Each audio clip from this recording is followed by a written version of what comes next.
예, 감사드립니다. 참 감격적인 찬송입니다. 성가대 위에 주님의 은혜가 가득하기를 바랍니다. 같이 한번 인사를 나눕니다. 주님의 은혜가 여러분에게, 예, 앞뒤 전후 좌우로 주님의 은혜가 여러분에게. 가만히 저를 한번 주목해 보시기 바랍니다. 지금 미국 켄터키주 웰모어에 있는 에즈버리 대학교가 지금 세계 이슈의 중심에 서 있습니다. 그 에즈버리 대학은 사립 기독교 대학이에요. 그 사립 기독교 대학에 가면 거기에는 의무적으로 채플 시간이 있어요. 그래서 학점으로 돼 있어요. 그래서 사립 기독교 대학을 보내면 좋은 것이 거기 가면 예배를 의무적으로 드려야 해요.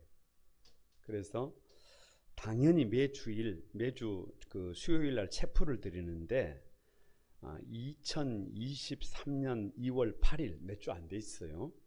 수요일 날 채플 이후에 예배가 마쳐졌는데 소수의 학생들이 성령의 음성을 들었어요. 계속 남아서 기도해라 라고 하는 음성을 듣게 됩니다.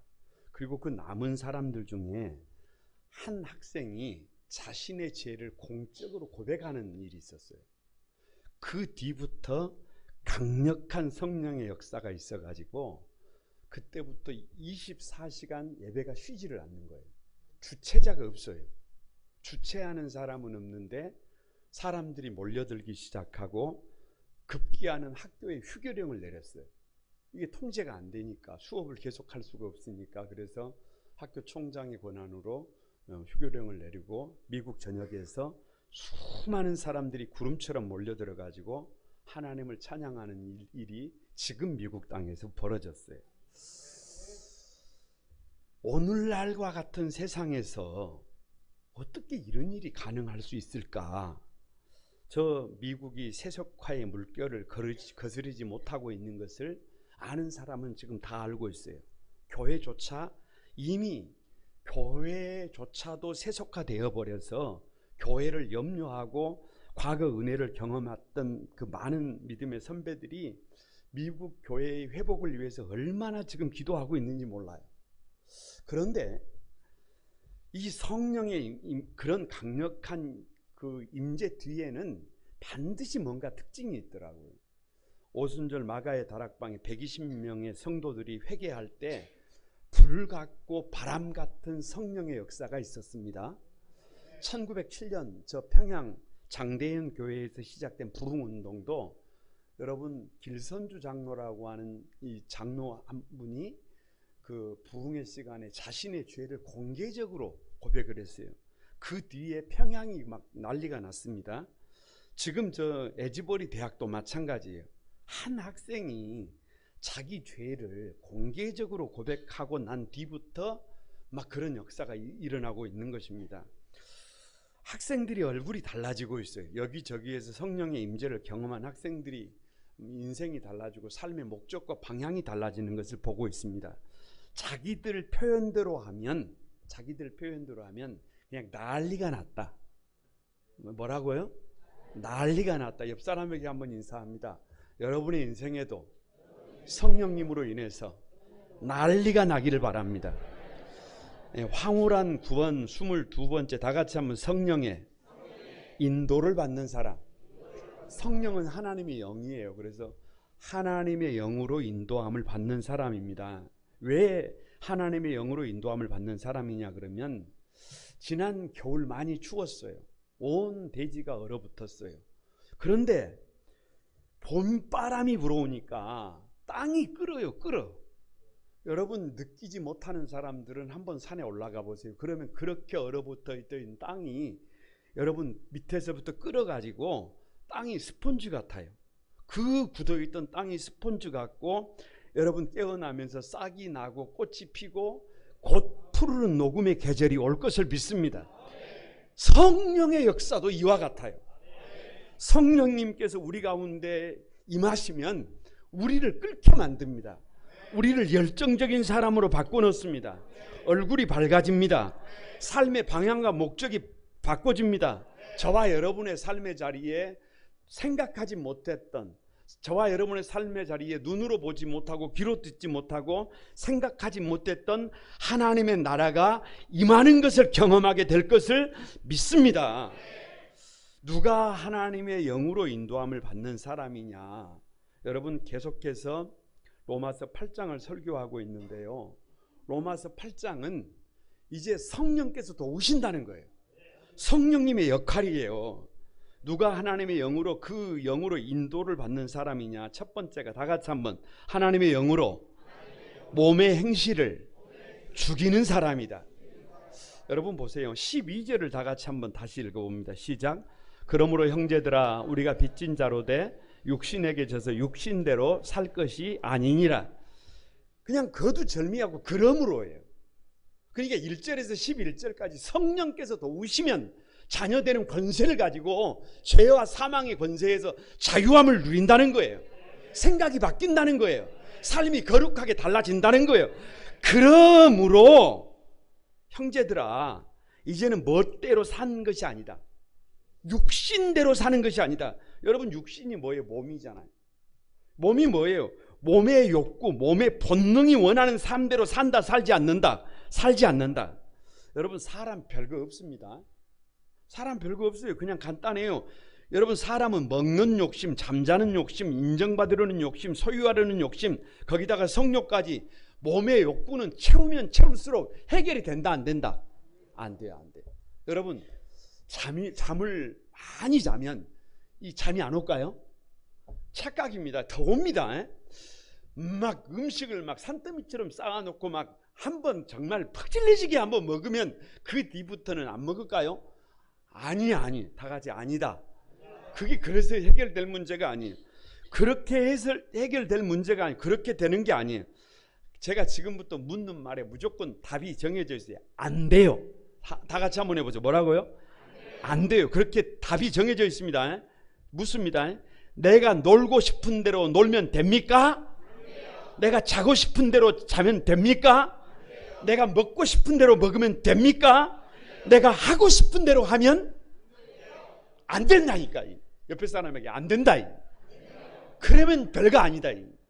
그러면 인생이 가치 없어져요.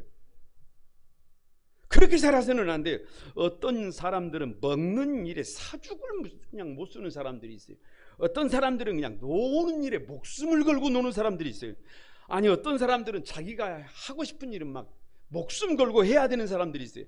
어떤 사람들은 그 포르노에 중독이 돼가지고, 어떤 사람은 게임에 중독이 돼가지고, 어떤 사람은 스포츠에 중독이 돼가지고, 아무튼 온갖 뭐가 원하는 대로 자기 몸이, 자기 육신이 원하는 대로 사는 사람들이 있어요. 여러분, 그렇게 살면 답 안 나와요. 옆에 사람에게 나 아니다. 아니, 나 아니다 그 말은 나는 그렇게 안 산다 그 말이에요. 그렇게 살아서는 답이 안 나옵니다. 가수 윤형주 장로님이 책을 썼는데요, 하나의 아름다움이라고 하는 책을 썼어요. 거기 내용에 보면 나환자 치유의 길을 소개하고 있습니다. 여기서 나환자는 한센스병이 아니에요. 나병이 아니고 자기 자신만, 자기만을 추구하는 육의 사람, 몸의 욕구를 쫓아 살아가는 사람을 그분의 시각에서 나환자라 그래요. 이 나환자는 여러분 그냥 다른 사람하고 같이 살 수 있어요, 없어요? 못 살아요. 집에서 살 수 있어요, 없어요? 못 살아요. 그런데 그 나환자를 치유하는 길이 뭐냐?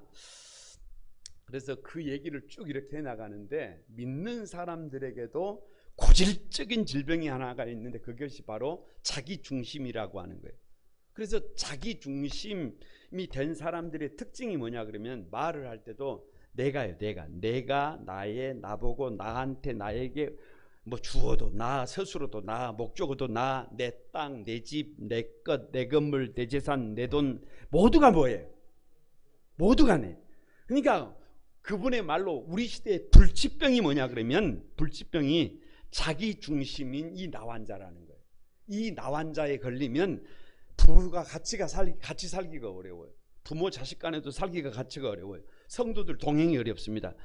다 거두절미하고 하나님의 영으로, 성령으로 통제가 되지 않는 상태예요. 다스림을 받지 못하고 있는 거예요. 자기 마음대로 살고 있는 거예요. 그래서 지난 주간에도 말씀을 드렸습니다만은 창세기 6장 13절에서 하나님이 그 노아 홍수를 통해서 벌하시기 전에 그때 사람들의 영적 상태가 노아가 방주에 들어가던 날까지 사람들이 먹고 마시고 장가들고 시집가는 일을 계속하는 거예요. 그냥 먹는 일을 계속하는 거예요. 계속해서 먹어요. 계속해서 마셔요. 계속해서 장가가요. 계속해서 시집가요. 한 번만 가면 되지. 아니, 그러니까 무슨 말이에요? 육신에 져서 육신대로 사는 거예요. 더 이상 뭐가 안 돼요. 통제가 안 돼요. 여러분, 이런 삶은 만족이 된다, 안 된다? 만족이 안 됩니다. 다른 삶을 선택하면 여러분 만족이 될까요? 천만의 말씀입니다. 그래서 답이 나오는 게 아니에요. 그래서 되는 게 아닙니다. 그래서 악취가 진동을 하고, 그래서 삶의 자리가 더 꼬이고, 그래서 그 결과가 죽어서 지옥에 가는 것이 아니라 오늘 우리의 삶이 지옥이 됩니다.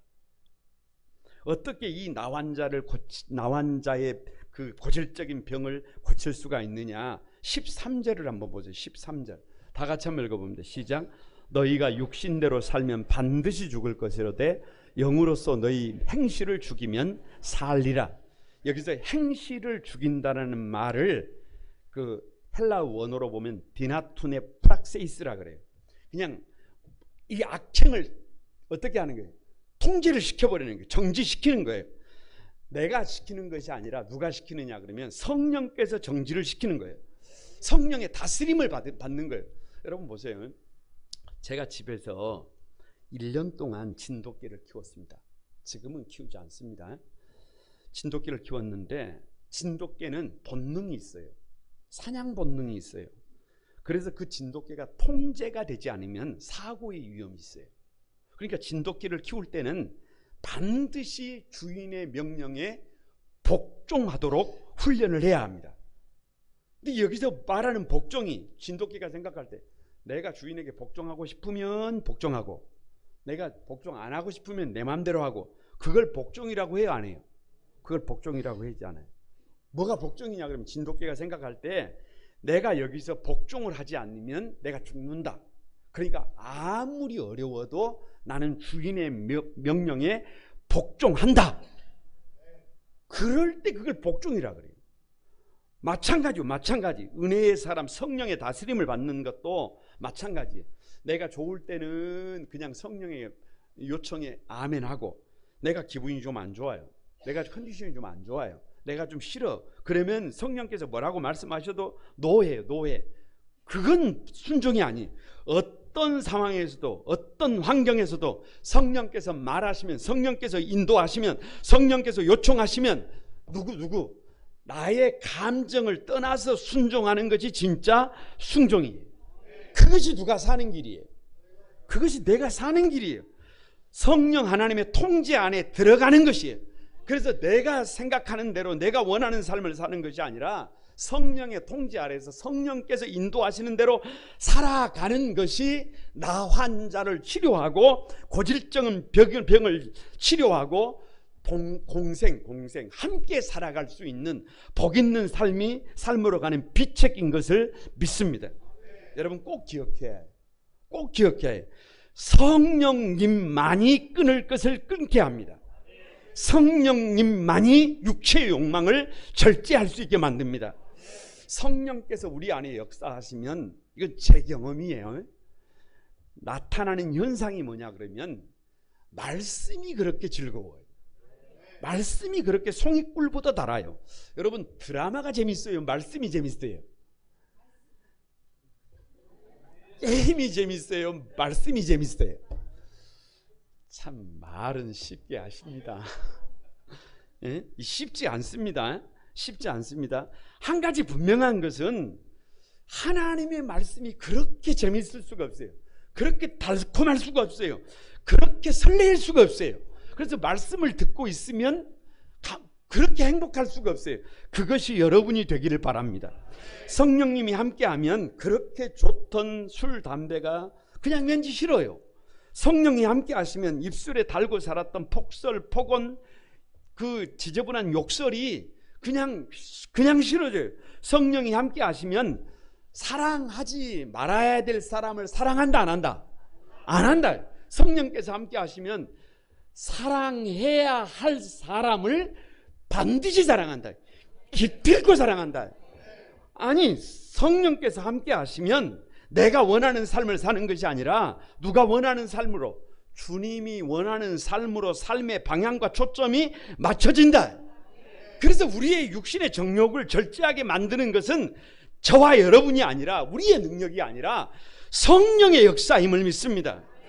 성령을 따라 살 때 절제가 됩니다. 음식의 절제, 시간의 절제, 감정의 절제. 다시 한번, 음식의 절제, 시간의 절제, 감정의 절제, 욕망의 절제. 누가 일하실 때? 성령이 일하실 때. 성령이 일하실 때 더 이상 몸이 원하는 삶을 살지 않습니다. 더 이상 몸의 욕망을 따라 살지 않습니다. 성령의 소약을 쫓아서 살아가게 됩니다. 여러분, 그렇게 내가 바뀌면 너도 바뀌고 다 바뀝니다. 다 같이 한번, 내가 바뀌면 너도 바뀌고 다 바뀐다. 할렐루야. 옆 사람으로 한번 축복합니다. 성령의 인도함을 받으면 몸의 형실을 죽인다, 이긴다, 몸의 욕구를 극복한다. 더 이상 반복되는 죄에 붙들리지 않는다. 그 주인공이 여러분이 되시길 바랍니다. 반드시 그렇게 나아가야 해요. 누가 성령의 인도함을, 하나님의 영의 인도함을 받는 사람이냐? 두 번째, 다 같이 아버지로 하나님을 부른다. 여러분 14절을 한번 보세요. 14절 다 같이 시작. 무릇 하나님의 영으로 인도함을 받은 사람은 곧 하나님의 아들이라. 여러분, 이 성경에서 성령님의 역할을 여러 곳에서 소개를 하고 있는데, 대표적으로 사도행전에서는 성령님을 바람에 비유합니다. 불로 비유합니다. 방언으로 얘기해요. 그게 무슨 말이냐 그러면, 막 급하고 강한 바람이 막 힘으로 쳐오잖아요. 막 불이 내리잖아요. 막 세상 사람들이 하지 못하는 방언을 하잖아요. 능력. 그러니까 사도행전에서 성령님은 능력의 영이, 능력의 영. 그 능력의 영을 받으면 우리가 뭐 있어지는 거예요? 능력이 있어지는 거예요. 할렐루야. 그런데 로마서에서 성령님은 차원이 조금 달라요.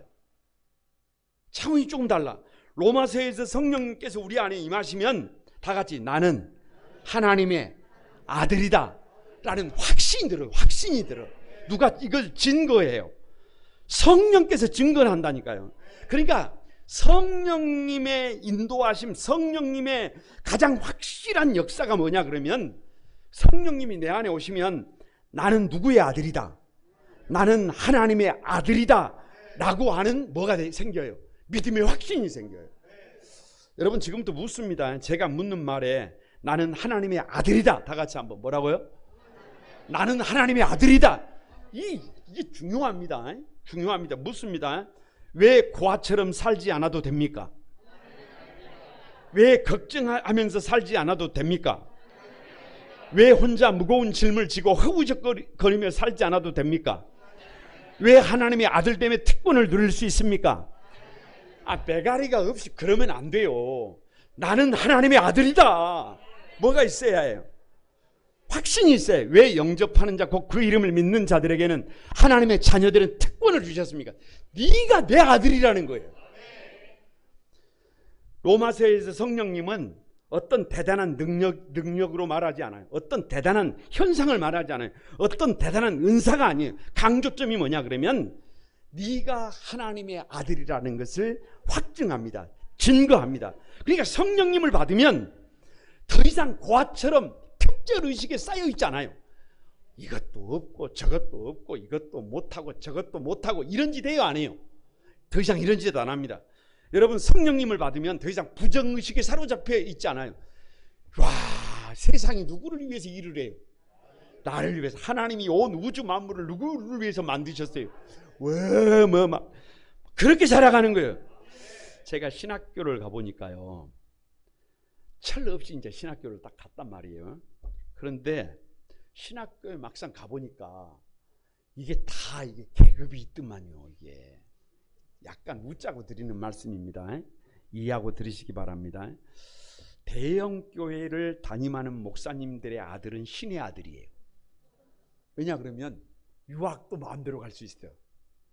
교회가 지원을 해주니까. 교회의 청빙을 받아도 어떤 교회의 청빙을 받을 수 있어요? 대형 교회. 그러니까 신의 아들이에요. 신의 아들. 장로님들 아들도 좀 그와 비슷해요. 그래도 장군이잖아요. 에? 아니 그래도 평신도의 아들도 괜찮아요. 먹고는 살잖아요. 그런데 막상 그 전혀 거기에 끼지 못하고 누구의 아들이 있냐 그러면 종의 아들이 있어요. 누구 같은 사람이냐면 저 같은 사람이에요. 왜? 아무도 집안에 예수 믿는 사람이 없어요. 그러니까 그냥 누구 혼자 누가 알아서 책임을 져야 해요. 어느 날 눈을 뜨고 여기까지 생각이 미치니까 깝깝하더라고요. 진짜 이게 답답해요. 이게 앞으로 도대체 어떻게 살아가야 하나. 얼마나 기도했는지 몰라요. 그런데 하나님께서 딱 한마디 하셨어요. 딱 한마디 하셨어요. 뭐라고 하셨는지 아세요? 다 같이 한번 따라 하셔보면 내가 네 애비다. 제가 그 한마디를 듣고 성령께서 하시는 그 한마디를 듣고 얼마나 울었는지 몰라요. 밤새 울었어요. 아니 정말 콧물이 이렇게 내려올 때까지 울었어요.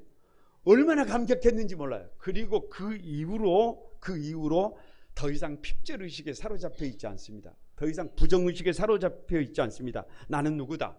나는 하나님의 아들이다. 여러분 15절을 한번 봅니다. 15절 다 같이 한번 시작. 너희는 다시 무서워하는 종의 영을 받지 아니하고 양자의 영을 받았으므로 우리가 아빠 아버지라 부르짖느니라. 다시 백문일답입니다. 나의 아버지 하나님입니다. 답이 다 같이 뭐라고요? 나의 아버지 하나님. 딱 정했어요. 우주 만물의 창조주가 누구예요? 우주 만물을 다 창조하시고 그것을 나에게 관리자로 나에게 온 우주 만물을 맡겨주신 분이 누구예요? 우주 만물을 섭리하고 보좌에 앉아서 지금도 다스리고 있는 분이 누구예요? 진짜 믿어요? 여러분 이건 놀라운 일이에요. 이건 놀라운 일이에요. 여러분 히브리어로 아바 아버지라는 말은 우리말하고 비슷해요. 그냥 아빠예요. 그냥 아빠. 아이들에게 아빠는 전부 다 같이 아이들에게 아빠는 전부다. 마찬가지예요. 예수 믿는 나에게 하늘 아버지는 전부임을 믿습니다. 오늘 본문에서 종의 영을 받지 않고 양자의 영을 받았다라고 하는 말이 상당히 중요한 말이에요. 지금 성경이 쓰여지고 있는 시대에 사도 바울이 이 말씀을 기록하고 있을 때 로마 황제들 중에 자식이 없는 황제들이 많아요. 그래서 황위를 물려줘야 되는데 방법이 없잖아요. 양자를 드려야 해요. 양자를 드리면 조건이 있어요. 양자로 오기 전에 친부는 뭐를 해야 해요? 단절을 해야 해요. 그리고 오면 나는 누구 아들로 살아야 해요? 나는 황제의 아들로 살아야 해요. 그러니까 이제부터는 나는 누구 아들이에요? 누구 아들? 그러니까 지금 나는 누구의 아들이에요? 아버지 하나님의 아들임을 믿습니다. 아무리 어려운 일이 있어도 아무리 힘든 일이 있어도 여러분 마음이 어둡고 두렵고 불안할 때가 있어도 여러분 잠을 자다가 가위에 눌릴 때가 있어도 딱 한마디면 돼. 나는 누구다? 나는 만왕의 왕 만주의 주이신 하나님의 아들이다. 그러면 깨끗하게 해결됨을 믿습니다. 그러면 어둠이 물러갑니다. 죄가 떠나갑니다. 밝음이 옵니다. 평안이 옵니다. 이게 아들됨의 권세예요. 아들됨의 권세. 여러분 왜 아바 아버지라고 부르게 되느냐 그러면 생각을 해보세요. 성령님을 받으면 그 자녀들이 참 친해지는 것처럼 누구와 친해지느냐 그러면 성령님과 친해져요. 우리 교회 성도들이 이렇게 많이 모였는데 혹시 여러분 중에 저에게 누가 반말하는 분 있어요? 혹시 없어요. 아무도 반말하시는 분들이 없어요. 그런데 딱 한 놈이 있습니다. 누가 그러겠어요? 딸이 그래요. 딸이 가끔 가다가 아주 야무지게 반말을 해요. 야무지게. 왜요? 친밀하다는 거예요. 여러분, 마치 부모와 자식이 친밀하듯이 우리가 누구와 그렇게 친밀하게 돼요. 성령께서 그걸 증언한다니까. 너와 하나님은 그렇게 어색한 사이가 아니다. 아빠다. 아빠. 친밀한 존재다. 1960년대에요. 미국의 유명한 신문의 편집장이 우리나라에 왔어요. 그래서 우리나라에 와서 강연을 했는데 많은 사람들이 모였는데 그쪽에 관련된 얘기를 할 줄 알았는데 신앙 간증을 했어요. 이런 얘기예요. 그의 아내가 한 15년 동안 고질적인 피부 질환으로 고생을 했어요. 그런데 마지막에 보니까 피부암, 어떻게 보면 이제 그 피부암 말기 진단을 받아가지고 시간이 별로 안 남은 시한부 인생 선고를 받았어요. 그러니까 얼마나 여러분 믿음으로 살았던 그의 아내가 하나님 앞에 얼마나 기도했겠어요. 그런데 어느 날 아침에 잠을 자고 일어나니까 아내가 얼굴이 빌개져가지고 남편에게 그러더라는 거예요. 여보, 어젯밤에 하나님께서 내 기도를 들어주셨는데 내가 너의 병을 고쳐준다. 너는 죽지 않는다. 라고 말씀을 하셨다는 거예요. 그러니까 이제 이 남편이 생각할 때 좀 짠하잖아요. 짠해. 왜 짠해요? 아니, 얼마나 힘들었으면 세상에 얘기를 저렇게 할까 싶기도 하고 애처롭기도 하고. 그런데 진짜로 그 아내가 뭐를 받은 거예요? 깨끗하게 치료를 받은 거예요. 그런데 그게 누구 일? 아내 얘기잖아요. 나는 또 다르잖아요. 그래도 그냥 그렇게 나하고 상관없겠거니 나와 상관없는 일로 그렇게 이렇게 살고 있는데 시간이 지나면서 한 1년 정도 지났을 때 그것이 보이게 되더라는 거예요. 하나님이 누구인지, 왜 하나님이 우리 아버지가 되는지 그것이 느껴지면서 마음속에 그분이 이렇게 친밀하게 다가오니까 내가 어떻게 살아야 될지를 고민하게 되고, 그분이 그 성령께서 그 성령의 세미한 음성을 듣고 신문사 자기가 다니는 그 회사에 안식년 휴가를 내고 자신이 그동안 모아놓았던 돈을 가지고 의사들, 간호사들, 약사들 이렇게 모집을 해가지고 그때 거제도로 선교를 와서 의료 선교를 와가지고 그때 간증을 한 거예요. 그러니까 무슨 말이에요? 하나님께서 누구를 살려주셨으니까, 나를 살려주셨으니까, 우리 아내를 살려주셨으니까 나도 그 하나님의 그 사랑에 나도 좀 뭐 해보고 싶다는 거예요. 반응해보고 싶다는 거예요. 나는 평생 누구만을 위해서 살아왔는데, 나 자신만을 위해서 살아왔는데, 그것이 어떻게 보면 재물이 무슨 주인이나 되는 것처럼 그렇게 살아왔는데, 그 하나님과 친밀해지고 나니까, 나와 하나님이 관계가 있는 분이 되고 나니까 나도 어떻게 살더라는 거예요. 나도 내 인생이 바뀌더라는 간증입니다. 여러분, 하나님이 저와 여러분의 아버지가 되면 우리 인생을 그분의 손 위에 올려놓아도 됩니다. 맡겨도 됩니다. 충분히 그분이 우리를 선하게 바르게 인도해 가실 것을 믿습니다.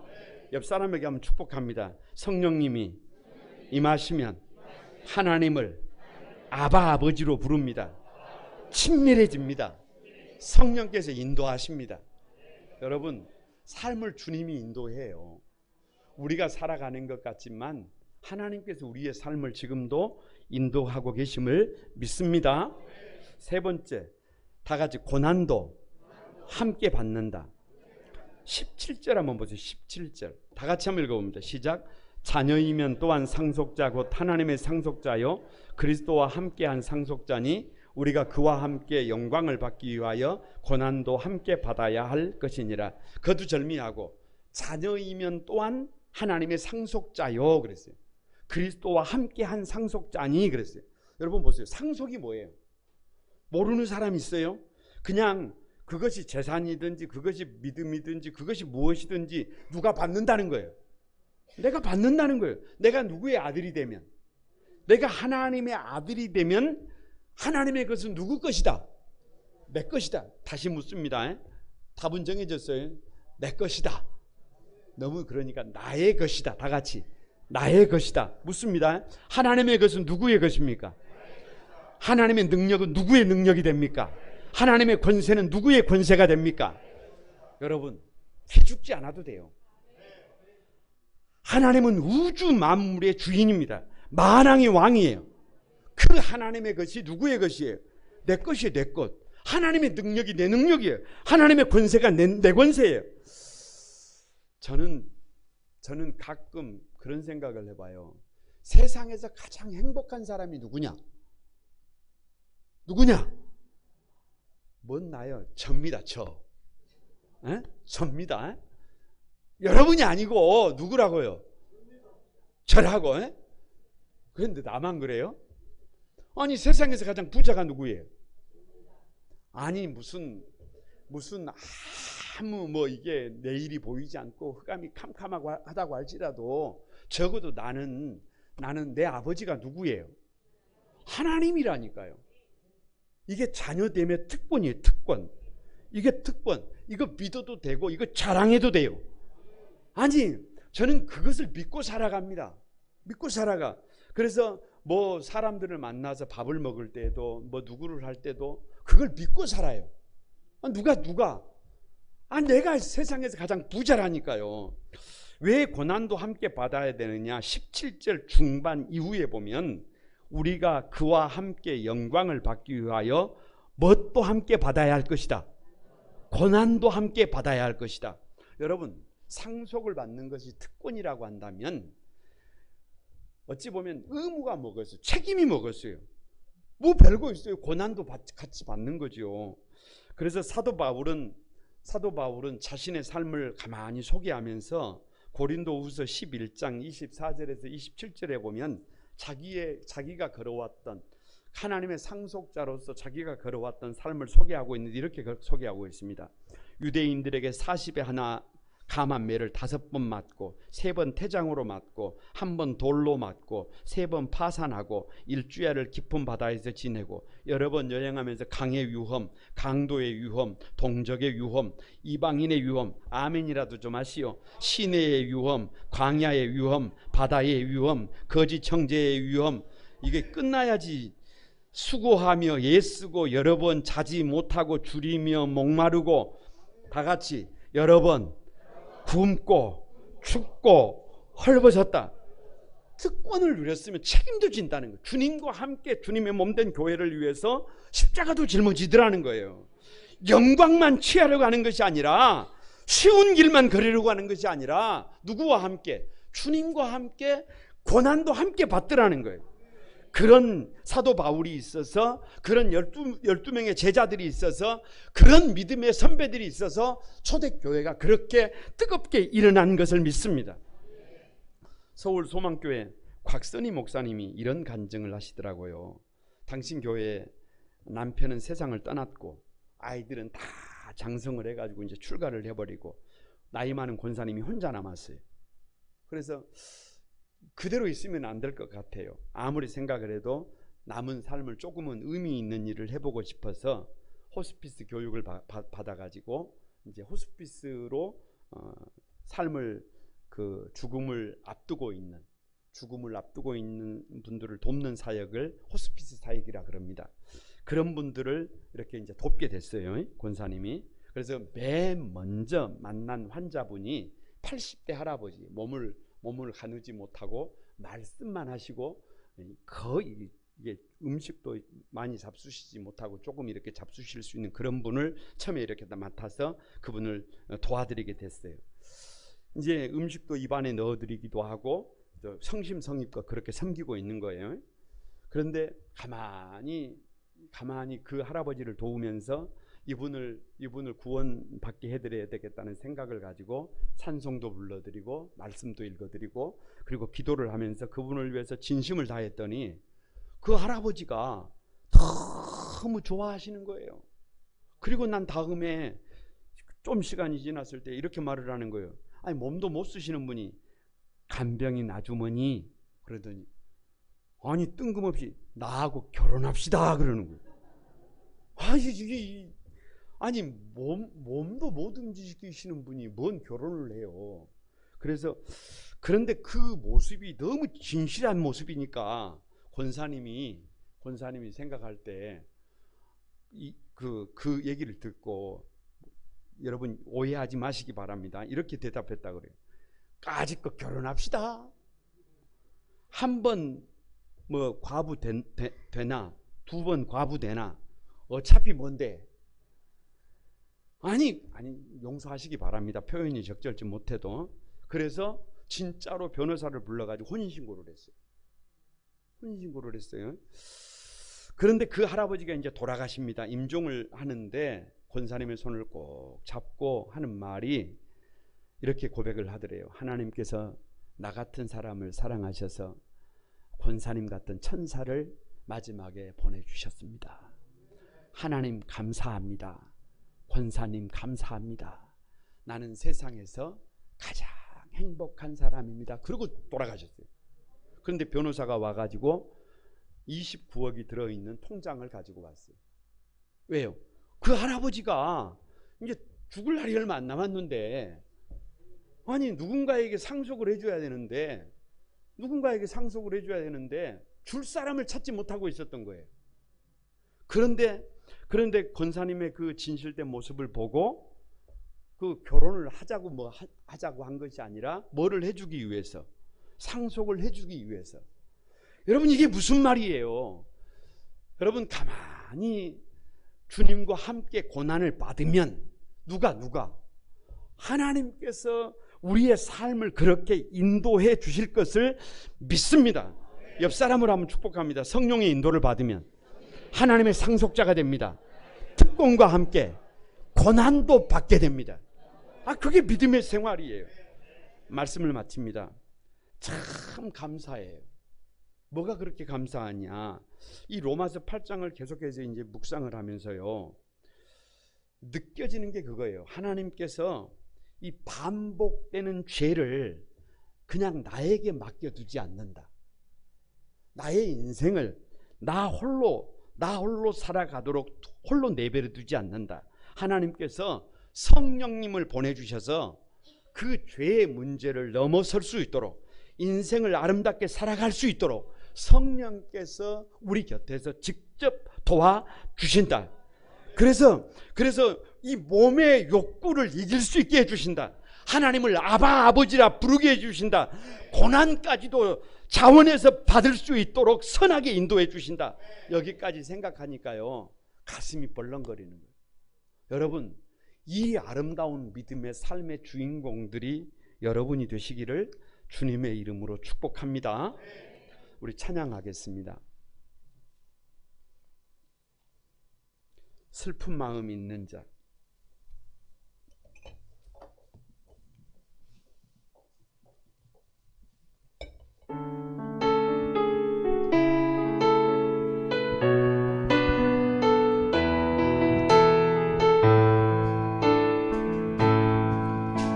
슬픈 마음 있는 자, 몸과 영혼 병든 자, 누구든지 부르시오. 예수 이름 부르시오. 그 이름을 믿는 자, 그 이름을 부르는 자, 그가 어떤 사람이든 그는 구원 얻으리. 여러분 오른손을 들고 한번, 은과 금 내게 없으나 가진 건 너에게 주니 능력의 이름 예수라. 그 이름을 부르시오. 아멘. 그 이름을 믿는 자, 그 이름을 외치는 자, 그가 어떤 사람이든 그는 주의 영광 보이라.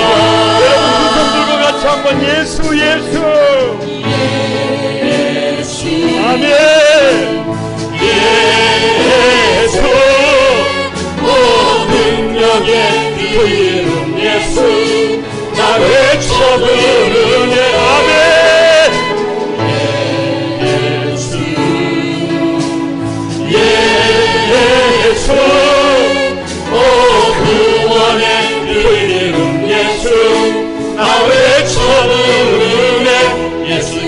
한번 예수 예수 예수 예수 오 능력의 이름 예수 나 외쳐 부르네 예수 예수 아멘 오 구원의 이름 예수 나 외쳐 부르네 예수 그리스도. 여러분 우리 같이 한번 기도하십시다. 더 이상 반복되는 죄를 짓고 살지 않아도 됩니다. 엮이는 인생이 아니라 순기능으로 살 수 있습니다. 가치 있는 삶을 살 수 있습니다. 우리는 혼자가 아니라 이미 우리 안에 예수 믿기로 작정한 모든 사람들 안에 하나님 우리 아버지의 예수 그리스도의 영이신 성령께서 우리 안에 함께하고 계심을 믿습니다. 다 같이 한번 따라합니다. 주여 하나님의 영으로 몸의 행실을 죽이게 하소서. 몸을 다스리게 하소서. 다 같이 주여 하나님을 아바 아버지로 부르게 하소서. 더 이상 특별의식 없습니다. 더 이상 부정의식 없습니다. 충분히 복 있는 삶을 살아갈 수 있습니다. 다 같이 한번 주여 하나님의 상속자답게 고난도 같이 받게 하소서. 여러분 우리 같이 한번 오늘 주신 말씀 부여잡고 성령님과 함께 하고 싶습니다. 성령님의 통제 안에 들어가고 싶습니다. 도와주소서. 다 같이 한번 주여 삼창하고 같이 기도합니다. 주여 거룩하신 아버지, 거룩하신 아버지, 우리 사랑하는 성도들을 지켜주소서. 사랑하는 성도들을 살펴주소서. 성령의 다스림을 받게 해주소서. 성령의 통제 안에 들어가게 하여 주시옵소서. 하나님 우리 사랑하는 성도들 안 사랑하는 사람 영육간에 강건해지고 아버지 복있는 삶의 주역이 되는 것을 보고 있습니다. 엮이는 인생이 아니라 숨기는 인생으로 살아가는 것을 보고 있습니다. 하나님의 영으로 몸의 욕구를 다스리게 도와주시고 하나님을 내 아버지라 부르게 하여 하나님 복있는 삶을 살게 해주시고 하나님의 상속자 아들답게 고난도 함께 건너지는 복있는 성도들 되게 하여 주옵소서. 함께해 주옵소서. 거룩하신 주님 은혜와 사랑을 감사드립니다. 우리를 홀로 두지 않으시고 성령 하나님께서 함께 동행해 주신 것을 감사합니다. 우리 성도들을 보호해 주시고 은혜 베풀어 주시고 가르쳐 주시옵소서. 하나님의 영으로 몸의 욕구를 이기게 하여 주소서. 하나님을 아바 아버지로 부르게 하여 주소서. 하나님의 상속자답게 고난도 짊어질 수 있게 하여 주옵소서.